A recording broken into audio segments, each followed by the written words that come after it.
అన్ని రకాల చర్మ సమస్యలకు శాశ్వత పరిష్కారం ఈ శ్రీత 9281458181. తెలంగాణకి ఇరువైపులా రెండు మహత్తరమైన నదులు ప్రవహిస్తున్నాయి.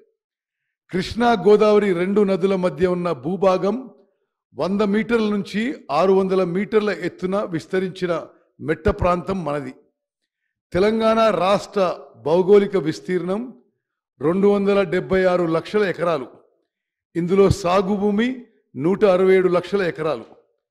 తెలంగాణ రాష్ట్రం దాదాపు 3,80,00,000 జనాభాతో 12వ అతిపెద్ద రాష్ట్రంగా ఉంది. గ్రామీణ జనాభాలో 62% కంటే ఎక్కువ మంది కార్మికులు నేరుగా వ్యవసాయ రంగంలో నిమగ్నమై ఉన్నారు. తెలంగాణ రాష్ట్ర స్థూల దేశీయోత్పత్తిలో GSDPలో వ్యవసాయం సుమారు 20% వాటాను అందిస్తుంది. మెట్ట ప్రాంతం యొక్క ఆర్థిక వ్యవసాయ శ్రేయస్సును నిర్ధారించడానికి నీటిపారుదల విస్తరణ మరియు నీటిని అందించడమే ఒక మార్గం. రాష్ట్ర నీటిపారుదల వ్యవస్థను మెరుగుపరచడానికి చారిత్రక కాలం నుండి నిరంతర ప్రయత్నాలు జరిగాయి. కాకతీయుల కాలంలో నిర్మించిన గొలుసుకట్టు చెరువులు మరియు రామప్ప, గణపురం, పాకాల, లక్నవరం జలాశయాల నుంచి ఆయకట్టుకు నీరందించాయి. ఆ తర్వాత నిజాం ప్రభుత్వం నిర్మించిన నీటిపారుదల ప్రాజెక్టులు రైతులని ఆదుకున్నాయి. 1920 నాటికి నిజాం కాలంలోనే మన ప్రాంతంలో మెదక్ జిల్లాలో పోచారం, నల్గొండ జిల్లాలో డిండి, ఖమ్మం జిల్లాలో పాలేరు వైరా ప్రాజెక్టులు, కరీంనగర్లో ఎగోమానేర్ ప్రాజెక్టు, ఆదిలాబాద్లో సదర్మట్ ప్రాజెక్టు, అదేవిధంగా ఫతేనహర్ మరియు మహబూబ్ నహర్ ప్రాజెక్టులు నిర్మించారు. నిజామాబాద్ జిల్లాలో నిజాం సాగర్, ఆదిలాబాద్ జిల్లాలో కడెం ప్రాజెక్టు, మహబూబ్నగర్ జిల్లాలో సరళసాగర్ ప్రాజెక్టు అప్పటి గొప్ప ఇంజనీర్ నవాబ్ అలీ నవాజ్ జంగ్ మార్గదర్శకత్వంలో నిజాం ప్రభుత్వం నిర్మించింది. హైదరాబాద్లో తాగునీటి అవసరాలకు వరదలు నియంత్రించేందుకు మూసీపై హిమాయత్ సాగర్ మరియు ఉస్మాన్ సాగర్ ట్యాంకులు నిర్మించారు. నిజాం కాలంలో నిర్మించిన సదర్మట్, గన్పూర్ ఆనకట్లు 100 ఏళ్లు దాటినా పటిష్టంగా ఉండి ఇప్పటికీ ఆయకట్టుకు నీళ్లు ఇస్తున్నాయి. సదర్మట్ ఆనకట్కు ప్రపంచ వారసత్వ సంపదగా గుర్తింపు దక్కింది, world heritage day. Nizam Sagar project నిర్మించి 100 ఏళ్లు చేరుతుంది దగ్గర. ఆ ప్రాజెక్టు ఇప్పటికీ పటిష్టంగా ఉంది. హైదరాబాద్ తాగునీటి కోసం నిర్మించిన జంట జలాశయాలు ఉస్మాన్ సాగర్, హిమాయత్ సాగర్ ప్రజల దాహం తీర్చడమే కాదు, పర్యాటక కేంద్రాలుగా విలసిల్లుతున్నాయి. నిజాం జమానాలోని అప్పర్ మానేర్ ఇప్పటికీ పటిష్టంగా ఉంది. దేశానికి స్వాతంత్రం వచ్చిన తర్వాత నిర్మించిన నాగార్జున సాగర్, శ్రీరామ్ సాగర్ ప్రాజెక్టులే ఇప్పటికీ తెలంగాణలో సాగునీటి వరప్రదాయినిగా ఎక్కువ ఆయకట్టు నీళ్ళిస్తున్నాయి. ఆనాటి ప్రభుత్వం నిర్మించిన శ్రీశైలం ప్రాజెక్టు తెలంగాణ కరెంట్ అవసరాలు తీర్చడంతో పాటు నాగార్జున సాగర్, SLBC, కల్వకుట్ లిఫ్ట్ స్కీమ్కి నీళ్లు అందిస్తున్నాయి. నీళ్లు, నిధులు, నియామకాలు విషయంలో ఉమ్మడి రాష్ట్రంలో జరిగిన అన్యాయాన్ని ఎదిరించేందుకు తెలంగాణ ఉద్యమం మొదలైంది. ఏళ్లకేళ్లుగా పోరాడి తెలంగాణ ప్రత్యేక రాష్ట్రం సాధించుకున్న ఘనత పోరాటంలో అమరులైన ఎందరో వీరులది, వారి కుటుంబాలది, మన సకల జనులది, సబ్బండ వర్గాలది. తెలంగాణ రాష్ట్రం ఏర్పాటుతో అటు కృష్ణా, ఇటు గోదావరి సాగునీటి గలగలలతో మన పంట పొలాల్ని సస్యశ్యామలం అవుతామనుకున్న ప్రజల ఆశలు, ఆకాంక్షలు ఇప్పటికీ అనుకున్న లక్ష్యాన్ని అందుకోలేదనే చెప్పుకోవాలి. గత ప్రభుత్వ 10 ఏళ్ల పాలనలో నీళ్ల దోపిడీ ఆగకపోగా 4 గింతలైంది. అప్పుడు నీళ్లపై పోరాటం చేసిన ఉద్యమ పార్టీ అధికారంలో వచ్చిన తర్వాత ప్రాజెక్టుల విషయంలో ఒంటెత్తు పోకడలను అనుసరించింది. ఇంజనీర్లు, నిపుణుల సలహాలు, సూచనలు పట్టించుకోకుండా సొంత ఇంజనీరింగ్ ఆలోచనలతో నీటిపారుదల ప్రాజెక్టుల రీడిజైన్ పేరుతో తెలంగాణకి అన్యాయం చేసింది.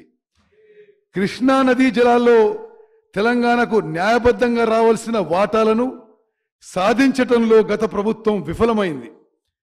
పరివాహక ప్రాంతానికి అనుగుణంగా నీళ్ల వాటాలకు పట్టుబట్టకుండా ఏపీకి 512 టీఎంసీలు ఇచ్చి తెలంగాణకు 299 టీఎంసీలకే అంగీకరించింది.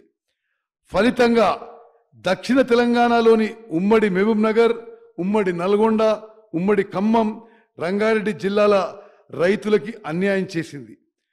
2 రాష్ట్రాలకు నిర్దేశించిన 811 టీఎంసీల్లో కృష్ణా బేసిన్ పరివాహక ప్రాంతం ఆధారంగా మనకు 68% వాటా రావాలి. అంతర్జాతీయ నదీ జలాల న్యాయ సూత్రాలన్నీ అదే విషయాన్ని స్పష్టం చేస్తున్నాయి. దీని ప్రకారం న్యాయబద్ధంగా తెలంగాణకు దక్కాల్సిన 555 టీఎంసీలు తెచ్చుకోవాలనే సోయి గత ప్రభుత్వానికి లేకుండా పోయింది. అటు కృష్ణా గోదావరి బోర్డుల ఏర్పాటు గెజెట్ నోటిఫికేషన్ను గత ప్రభుత్వం అంగీకరించింది. కృష్ణాపై ఉన్న శ్రీశైలం, నాగార్జున సాగర్ ఉమ్మడి ప్రాజెక్టుల నిర్వహణను కేంద్రానికి అప్పగించేందుకు సూచనాప్రాయంగా అంగీకారం తెలియజేసింది.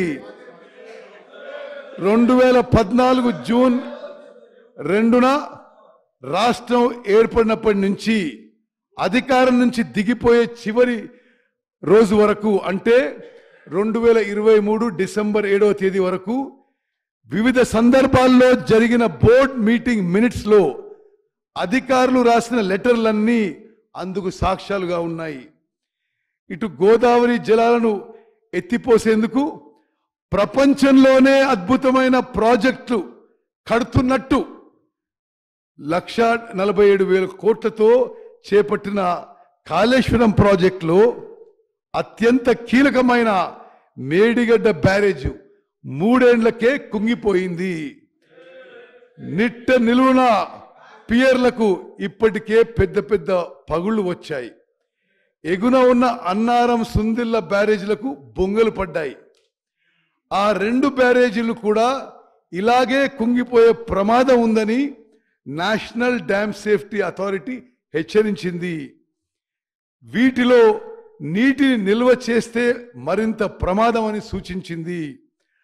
అందుకే గత ప్రభుత్వమే ఎన్నికల ముందు ఆ బ్యారేజీల నుంచి నీళ్లు తీసేసిన విషయం ఈ సభకు నేను గుర్తు చేస్తున్నా. ఇప్పుడేంది, వాళ్లే అప్పుడు నీళ్లు తీసేసి మొన్న ఏమంటారు, అరే నేనుంటే నీళ్ళు నింపేవాళ్ళంటారు వాళ్ళు. అటు కృష్ణా జలాల నిర్వాహకం, ఇటు గోదావరి మీద నిర్మించిన లిఫ్ట్లు, బ్యారేజీలు, పంప్ హౌజ్ల విధ్వంసంతో తెలంగాణ సాగునీటి పారుదల వ్యవస్థ చిన్నాభిన్నమైంది. నీటి ప్రాజెక్టుల పేరిట 1.81 లక్షల కోట్లు 1.81 lakh crores ఖర్చు పెట్టడంతో రాష్ట్ర ఆర్థిక వ్యవస్థకు శరాఘాతం తగిలింది. 2014 నుంచి 2023 వరకు నీటిపారుదల రంగానికి కేటాయించిన బడ్జెట్, ప్రాజెక్టుల పేరిట ఏర్పాటు చేసిన కార్పొరేషన్ల ద్వారా తెచ్చిన రుణాలతో కలిసి అప్పులు, వడ్డీల భారం పెరిగిపోయింది. రాష్ట్ర ఖజానా మొత్తం అప్పుల భారంతో కుంగిపోయింది. భావి తరాలు మోయలేని విధంగా ప్రాజెక్టులపై గత ప్రభుత్వం చేసిన అప్పులు తీర్చాలంటే వడ్డీతో సహా రాబోయే 10 ఏళ్లలో 1.35 లక్షల కోట్లు, అంటే 1.35 lakh crores తిరిగి చెల్లించాల్సిన పరిస్థితి ఉంది. గడిచిన 10 ఏళ్లలో సాగునీటి ప్రాజెక్టులపై ప్రభుత్వం అనుసరించిన విధ్వంసక ధోరణి తెలంగాణను నట్టేటా ముంచింది. గత ప్రభుత్వం అనుసరించిన తప్పుడు విధానాలు, భారీ అప్పులు, అవినీతితో పాటు అడుగడుగునా జరిగిన అవకతవకలను మన రాష్ట్రానికి పూడ్చేంత నష్టం తెచ్చిపెట్టాయి. ఈ శ్వేతపత్రం నీటిపారుదల రంగం ఎదుర్కొంటున్న వివిధ సమస్యలు మరియు సవాళ్ల గురించి సమగ్రమైన సమాచారాన్ని అందించడం, ఈ లోపాలని అధిగమించడానికి సాధ్యమయ్యే ప్రభుత్వ చర్యలను అన్వేషించడం లక్ష్యంగా పెట్టుకుంది.